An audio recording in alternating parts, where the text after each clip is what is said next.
Halo guys, jadi hari ini kita mau ke Mupenas. This is my outfit for today.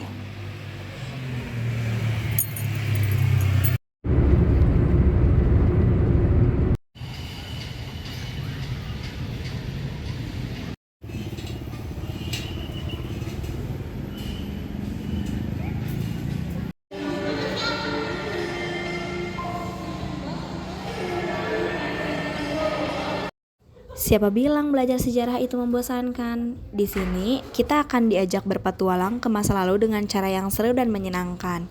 Ini merupakan awal dari pembukaan. Di sini kita disuguhkan replika benda-benda sejarah seperti manusia purba, arca, wayang, dan miniatur candi. Penasaran? Oke, simak terus ya. Halo para pecinta otomotif, tahukah kalian bahwa di Museum Pendidikan Nasional UPI tersimpan inovasi luar biasa dari mahasiswa kita? Di sini kita bisa melihat langsung mobil listrik yang pernah mengharumkan nama Indonesia di kancah internasional. Mobil ini hasil karya anak bangsa, membuktikan bahwa mahasiswa Indonesia mampu bersaing di level dunia. Yuk lihat lebih dekat.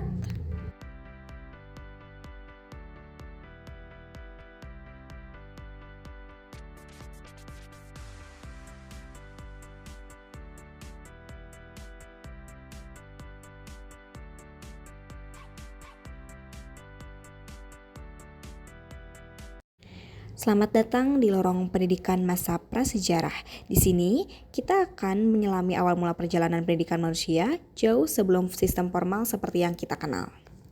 Yang pertama ada pendidikan masyarakat prasejarah, yang mana pendidikan masa prasejarah ini masih sangat sederhana.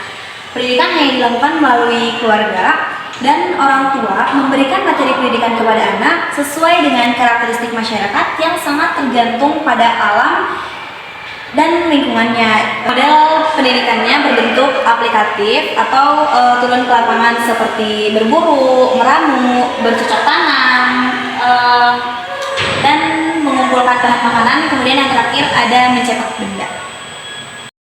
Alat-alat sederhana yang Anda lihat di sini adalah bukti nyata kecerdasan manusia purba loh. Alat-alat ini bukan hanya simbol adaptasi terhadap lingkungan, tetapi juga bentuk awal dari inovasi dan pendidikan teknis.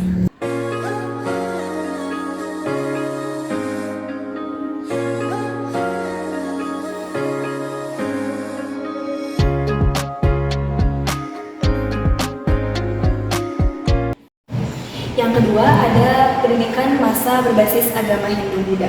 Jadi pendidikan pada masa awal perkembangan agama Hindu-Buddha ini sekitar abad 4 di Indonesia dengan proses indianisasi, yakni pengenalan budaya India oleh pendatang dari India yang kemudian diikuti oleh para pelajar-pelajar Indonesia untuk belajar di India. Di belakang saya ini ada 3 arca. Yang pertama ada arca Ganesha, yang kedua ada arca Saraswati, dan yang ketiga ada arca Erlangga. Nah, yang ketiga ini ada masa pendidikan berbasis agama Islam. Pada masa awal perkembangan agama Islam, beberapa sarana belajar agama didirikan sesuai dengan kebutuhan masyarakat. Salah satunya adalah masjid. Nah, masjid ini merupakan tempat utama wahana belajar bagi agama Islam. Disinilah para santri dikader ilmu-ilmu tentang agama Islam. Nah, di belakang saya ini ada 3 miniatur masjid. Di antaranya yang pertama ada Masjid Merah Kudus. Kemudian yang kedua ada Masjid Agung Banten. Dan yang ketiga ada Masjid Agung Demak. Kemudian yang keempat ada pendidikan masa berbasis agama Nasrani, yang mana gereja sebagai pusat pendidikan. Jadi mulai berkembang seiring dengan berjalannya waktu, semakin banyaknya orang-orang Eropa datang ke Indonesia. Jadi pada masa awal penyebaran agama Kristen, Katolik maupun Protestan, gereja didirikan sekaligus berfungsi sebagai pusat pendidikan baik agama maupun baca tulis dan berhitung. Intuisi pendidikan berbasis Nasrani mulai berkembang pada abad pertengahan. Gereja berperan penting sebagai pusat pendidikan, mendirikan sekolah katedral dan biara. Bahasa Latin menjadi media utama dalam pengajaran.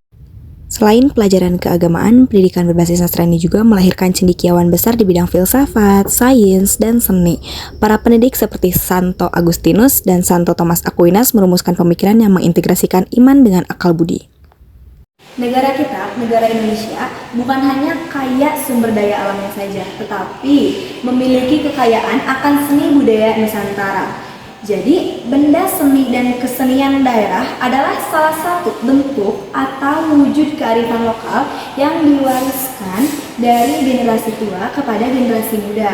Nah, dalam tentang kebudayaan juga kita bisa belajar pendidikan melalui seni ini karena bisa dimaknai sebagai proses pewarisan nilai-nilai moral, pengetahuan adiluhung, kemudian keterampilan yang diungkapkan, diekspresikan, dikreasikan, dan ditunjukkan dalam wujud seni dan kesenian daerah dengan karakter khas yang sangat indah. Nah, sekarang kita melihat beberapa foto. Ada upacara adat, salah satunya di Bali, seperti prosesi ngaben. Adalah wujud penghormatan kepada leluhur dan perjalanan spiritual. Kemudian, gerakan tari mencerminkan nilai-nilai kehidupan, penghormatan kepada alam, dan ekspresi rasa syukur kepada Sang Pencipta. Setiap gerakan tari yang kita lihat memiliki makna mendalam, bercerita tentang kisah kehidupan, kepercayaan, dan semangat komunitas. Dan yang terakhir ada batik, salah satu warisan budaya yang telah diakui oleh UNESCO lebih dari sekedar kain. Setiap motif batik mencerminkan filosofi hidup, keindahan alam, dan nilai-nilai kearifan lokal. Nah, selanjutnya sistem persekolahan masa Hindia Belanda. Pada abad ke-19, pemerintah Hindia Belanda memperkenalkan sistem pendidikan formal untuk memenuhi kebutuhan tenaga kerja administrasi kolonial. Namun, pendidikan ini bersifat terbatas dan diskriminatif, hanya dapat diakses oleh kalangan elit Eropa, kaum priai, dan kelompok terpilih lainnya. Pada awal abad ke-20, seiring dengan munculnya politik etis, sistem pendidikan mulai diperluas. Sekolah seperti Holland Inland Sea School atau HIS didirikan untuk pribumi. Meski masih sangat terbatas, sekolah ini membuka peluang pendidikan bagi kalangan pribumi kelas menengah.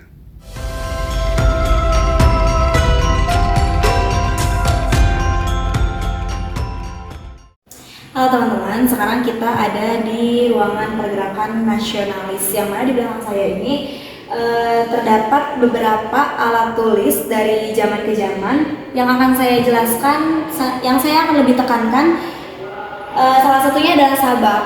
Teman-teman tentu sudah tidak asing mendengar kata sabak karena orang tua zaman dulu kita sering menceritakan gitu ya. Nah, sabak itu apa sih? Jadi sabak adalah sebuah alat tulis zaman dahulu yang terbuat dari batu. Kemudian di pinggirnya itu dipasang, di pinggirnya itu dipasang kayu sebagai frame. Sabak berfungsi sebagai buku pada masa itu. Namun mirip seperti papan tulis yang ketika penuh langsung dihapus. Sehingga anak-anak sekolah pada zaman dahulu harus langsung menghafal dan mengingat pelajaran yang diberikan oleh guru. Pada zaman 1960-an, sabak masih banyak digunakan terutama di daerah-daerah pedesaan.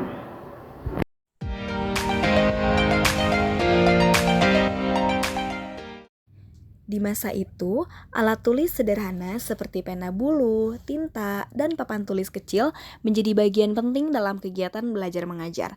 Tanpa teknologi modern, alat-alat ini menjadi jembatan pertama dalam mencatat ilmu dan sejarah. Pena bulu yang terbuat dari burung atau bulu angsa digunakan dengan mencelupkannya ke dalam tinta.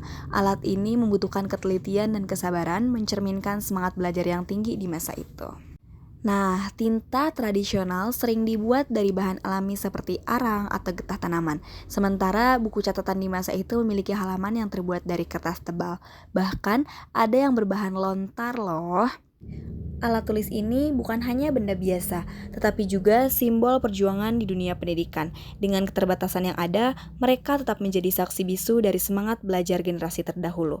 Saat kita melihat alat-alat ini, mari kita hargai perjalanan panjang pendidikan, dari yang sederhana hingga modern seperti sekarang. Semuanya berawal dari tekad untuk mencatat, belajar, dan berbagi ilmu.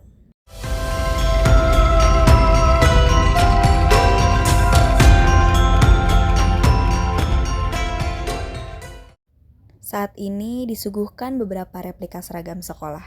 Seragam sekolah bukan hanya pakaian, tetapi juga simbol identitas dan perkembangan pendidikan dari masa ke masa. Di lorong ini, kita bisa melihat transformasi seragam siswa yang mencerminkan semangat belajar. Pada masa Hindia Belanda, seragam sekolah umumnya sederhana, didominasi oleh warna putih dengan celana pendek untuk siswa laki-laki dan rok panjang untuk siswa perempuan. Seragam ini melambangkan kedisiplinan ala kolonial yang diadaptasi oleh sistem pendidikan pada masa itu. Memasuki era kemerdekaan, seragam sekolah mulai mengalami perubahan.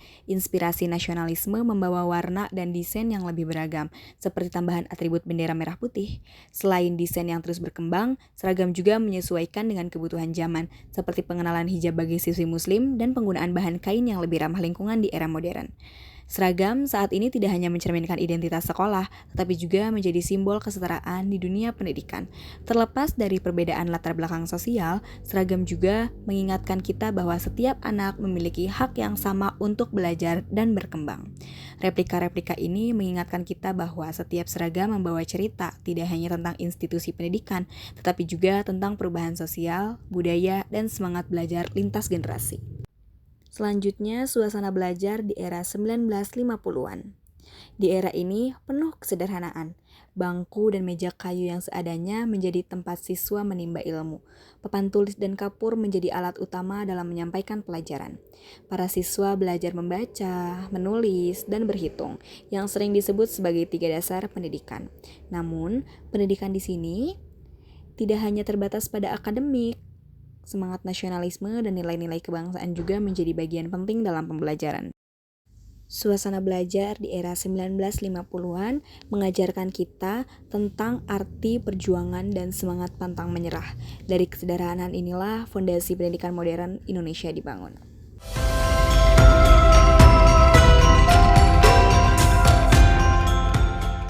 Pendidikan masa pendudukan Jepang. Pada masa pendudukan Jepang tahun 1942 sampai 1945, pendidikan di Indonesia mengalami perubahan besar. Jepang memanfaatkan sekolah sebagai alat propaganda dengan mengajarkan bahasa Jepang dan nilai-nilai nasionalisme versi mereka. Selanjutnya, perkembangan kurikulum di Indonesia. Perkembangan ini mencerminkan dinamika kebutuhan pendidikan dari masa ke masa, dimulai pada masa kemerdekaan dengan kurikulum 1947 yang menekankan pembentukan karakter dan cinta tanah air. Kurikulum 1968 memprioritaskan pembangunan nasional, sedangkan kurikulum 1975 mengedepankan pendekatan sistematik dalam proses belajar mengajar. Di era reformasi, kurikulum 2013 menjadi tonggak penting dengan fokus pada pendidikan berbasis kompetensi, menyeimbangkan antara pengetahuan, keterampilan, dan sikap.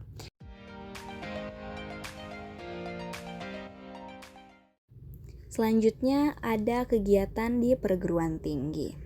Perguruan tinggi adalah tempat lahirnya generasi penerus bangsa, tempat di mana ide-ide besar dan mimpi-mimpi diwujudkan. Foto-foto ini menggambarkan berbagai aktivitas yang menjadi bagian tak terpisahkan dari kehidupan mahasiswa. Tidak hanya di dalam kelas, kehidupan kampus juga diperkaya dengan kegiatan organisasi, seni, dan olahraga yang mengasah keterampilan, kepemimpinan, dan kolaborasi.